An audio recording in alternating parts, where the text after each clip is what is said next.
नमस्कार दोस्तों, आप सभी का हमारे YouTube चैनल पर स्वागत है। दोस्तों, आज हम देखने वाले हैं टेट से संबंधित टेट से संबंधित MCQs। यह MCQs जो है 10वीं कक्षा से संबंधित है। और 10वीं कक्षा का पहले अध्याय से जो है हम क्या कर रहे हैं, MCQs करने वाले हैं। और उस अध्याय का जो नाम है भारत भू आकृतिक विशेषताएं। इससे संबंधित जो है हम MCQs को देखने वाले हैं। जैसे यह क्लास जो है खत्म हो जाएगा, तुरंत हम क्या करेंगे, तुरंत इसका जो PDF है टेलीग्राम में रख दिया जाएगा। टेलीग्राम में जो है इसे रख दिया जाएगा और वहां से आप डाउनलोड करके प्रैक्टिस भी कर सकते हो। तो शुरू करते हैं। पहला प्रश्न देखिए यहाँ पे, भू आकृतिक विशेषताएं किससे संबंधित है? तो जो भू आकृतिक विशेषताएं हैं वह किससे संबंधित है? ये राजनीतिक व्यवस्था, B भौतिक विशेषताएं, C सामाजिक जीवन, D सांस्कृतिक परंपराएं। तो जो है भू आकृतिक विशेषता है वह किससे संबंधित है? आपको कब पता चलेगा? 10वीं कक्षा की किताब को चाहे आप डाउनलोड करके या यानी आपके पास जो फिजिकल भी किताब हो या ऑनलाइन डाउनलोड करके जब पढ़ोगे, पहला और दूसरा पेज जब आप पढ़ोगे तब जाके आपको पता चलेगा कि ये MCQ सही में 10वीं कक्षा से संबंधित है या नहीं है। तो देखिए, इसका सही जवाब जो है वह है B भौतिक विशेषताएं। यानी भू आकृतिक विशेषता का दूसरा नाम क्या है? भौतिक विशेषता है। इस तरह से भी आप याद रख सकते हैं, इसलिए इसका सही उत्तर जो है B है। अगला प्रश्न देखिए, निम्न में से कौन सा भू आकृतिक विशेषता का उदाहरण नहीं है? तो हम क्या कर रहे हैं, भू आकृतिक विशेषताएं बोल रहे हैं, मगर उसके अंतर्गत विशेषताओं के अंतर्गत क्या क्या आता है वो भी हमको जानना चाहिए। तो इसमें से जो है निम्न में से कौन सा भू आकृतिक विशेषता का उदाहरण है? तो ये जनसंख्या, B उद्योग, C पर्वत, D भाषा। तो भौतिक चीजों के बारे में बात हो रही है यहाँ पे, तो हमें क्या करना चाहिए, भौतिक चीज को ही देखना चाहिए। तो जनसंख्या तो नहीं है, उद्योग भी नहीं है, भाषा भी नहीं है, तो पर्वत जो है भौतिक भू आकृतिक विशेषता में आता है। तो इसका जो सही उत्तर है वो क्या है? C इसका सही उत्तर है। अगला प्रश्न देखिए। अगला प्रश्न है, भारत की भू आकृतिक विशेषताओं में क्या शामिल है? तो उसके अंतर्गत इससे पहले देखे थे, आपको उस चीज को अगर जब देख लोगे तो आपको पता चलेगा। A पर्वत, मैदान और पठार, B भाषा और साहित्य, C त्योहार, D संविधान। सब आप इसका उत्तर बता दोगे। उत्तर जो है क्या है? उत्तर ये पर्वत, मैदान और पठार जो है भू आकृतिक विशेषताएं हैं। तो इसका जो सही उत्तर है ये इसका सही उत्तर है। अगला प्रश्न, भू आकृतिक विशेषताएं पाठ अध्ययन के समय विद्यालय में किसका प्रयोग करने को कहा जाता है? तो ये जब पाठ पढ़ते हैं उस समय किसका प्रयोग करने के लिए कहते हैं? A शब्दकोश, B एटलस एवं दीवार मानचित्र, C टीवी, D पत्रिका। तो इसका सही उत्तर जो है B एटलस और दीवार मानचित्र इसका सही उत्तर है। अगला प्रश्न, स्थिति यानी लोकेशन शीर्षक से किससे संबंधित है? जो शीर्षक है लोकेशन वह किससे संबंधित है? ये जलवायु, B स्थान निर्धारण, C जनसंख्या, D संसाधन। तो इसका सही उत्तर है B स्थान निर्धारण के लिए जो है हम इस लोकेशन का जो है प्रयोग करते हैं।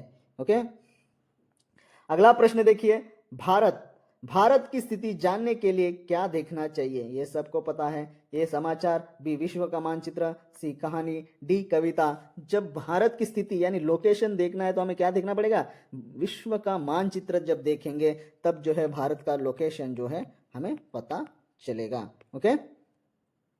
अगला प्रश्न, भू आकृतिक मानचित्र का प्रयोग किस उद्देश्य से किया जाता है? भू आकृतिक मानचित्र का प्रयोग किस उद्देश्य से किया जाता है? ये राजनीतिक दल जानने के लिए, B पर्वत, पठार, मैदान जानने के लिए, C त्योहार जानने के लिए, D भाषा जानने के लिए। तो किसके लिए जो है हम प्रयोग करते हैं, किस उद्देश्य से? तो उसका सही उत्तर है B जो है इसका सही उत्तर है, पर्वत, मैदान, पठार जानने के लिए।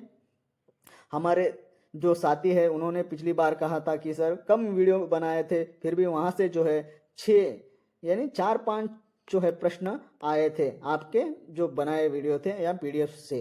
तो यहाँ से आपको थोड़ी बहुत जो हमने बनाए थे वहां से इतने आए हैं, तो शायद हम प्रयास करेंगे तो 20-25 भी प्रश्न आने की संभावना है, ऐसा हम सोच रहे हैं। उसी तरह के हम अगर प्रश्न बनाएंगे तो जरूर आएगा। ओके, अगला प्रश्न देखिए, भारत की भौतिक विशेषताओं में कौन शामिल नहीं है? भौतिक विशेषताओं में कौन शामिल नहीं है? ये पठार है, बी मैदान भी है, सॉरी पर्वत, ए पर्वत, बी मैदान, सी पठार, डी संविधान। तो संविधान जो है इसमें शामिल नहीं है, इसलिए इसका सही उत्तर जो है डी इसका सही उत्तर है।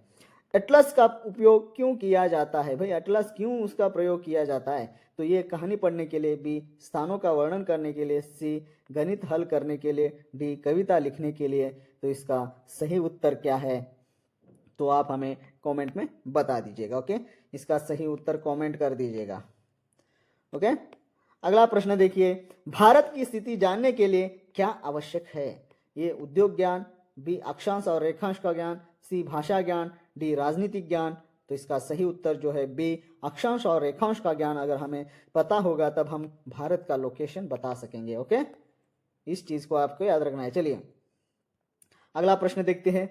अगला प्रश्न, भारत की मुख्य भूमि किन अक्षांशों के बीच स्थित है? जो भारत की मुख्य भूमि है वह किन अक्षांश के ऊपर जो है बीच में है स्थित है? ये 8 दशमलव उत्तर से 50 दशमलव उत्तर, सी 0 दशमलव से 23 दशमलव उत्तर, सी 10 दशमलव से 40 दशमलव उत्तर, डी 5 दशमलव से 60 दशमलव उत्तर। तो इसका सही उत्तर क्या है? तो इसका जो सही उत्तर है वह है ये इसका सही उत्तर है। अगर आप किताब पढ़ोगे तो ये आपको जरूर पता होगा कि ये कहाँ से प्रश्न बना हुआ है। अगला प्रश्न, भारत किन देशांतरों के बीच स्थित है? तो किस देशांतरों के बीच है भाई? ये 60 जो दशम से 90 दशम पूर्व, बी 68 दशम से 97 दशम पूर्व, सी 50 दशम से 100 दशम पूर्व, डी 70 दशमलव से 120 दशम। तो इसका सही उत्तर है वो है बी 68 दशम से 97 दशम पूर्व जो है इसका सही उत्तर है। ओके, अगला प्रश्न, भारतीय प्रायद्वीप शब्द यानी भारतीय प्रायद्वीप शब्द का प्रयोग क्यों किया जाता है? इस शब्द का प्रयोग क्यों किया जाता है? ये चारों ओर पर्वत है इसलिए, बी तीनों ओर जल से घिरा है इसलिए, सी दोनों ओर जल है इसलिए, डी कहीं जल नहीं इसलिए। तो इसका प्रयोग इसलिए किया जाता है क्योंकि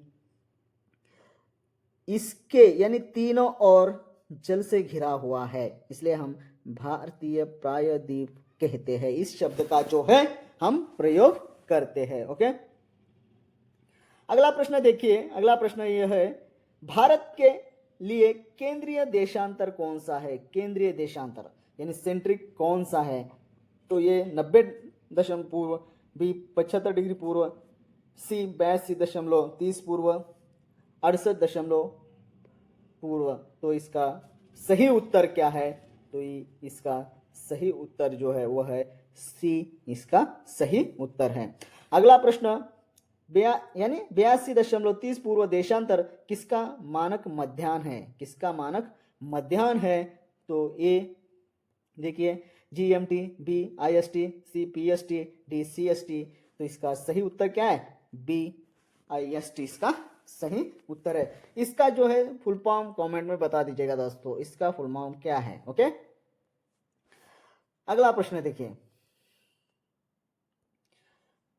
अगला प्रश्न है, भारतीय मानक समय IST। अरे आ गया ना यहीं पे? अगर यहाँ पे अगर आ गया है तो आप क्या करोगे? इसी को देख के कमेंट में उसका उत्तर दे दोगे। उसका नाम क्या है? भारतीय मानक समय। IST का मतलब है भारतीय मानक समय। तो इंग्लिश में बता दीजिएगा। ओके, ग्रीनविच समय से कितना आगे है? ये 4.5 घंटे, बी 5.5 घंटे, सी 6.5 घंटे, डी 3.5 घंटे। तो इसका सही उत्तर है बी 5.5 घंटे इसका सही उत्तर है।